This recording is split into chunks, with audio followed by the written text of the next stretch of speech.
నకులుడు తన ఖడ్గాన్ని తీసుకొని వృషసేనుడి వైపు వెళ్లాడు. ఖడ్గాన్ని డిస్కస్లా గిరగిరా తిప్పుతూ తన వైపు వస్తున్న నకులను చూసిన వృషసేనుడు 4 చంద్రవంక బాణాలతో ఖడ్గాన్ని విరగొట్టాడు. చివరకు నకులుడు భీముని రథాన్ని అధిరోహించాడు. అర్జునుడు దగ్గరికి రాగానే నకులుడు ఈ పాపాత్ముని సంహరించు అని అడిగాడు. అర్జునుడు వృషసేనుడి వైపుకు రథాన్ని మళ్లించు, అతని తండ్రి కనుచూపు మేరలో అతని చంపేస్తాను అని శ్రీకృష్ణుడిని ఆదేశించాడు.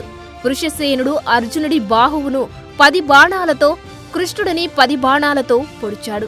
అర్జునుడు కోపోద్రిక్తుడై కర్ణుడితో సహా కౌరవ రాజులతో బిగ్గరగా ఇలా అన్నాడు: ఓ కర్ణ, నా కొడుకు అభిమన్యుణ్ణి అన్యాయంగా చంపినట్లు ఈరోజు నేను నీ కొడుకును చంపుతాను అని కర్ణుడిని బెదిరించిన అర్జునుడు వృషసేనుని 10 బాణాలతో కొట్టాడు.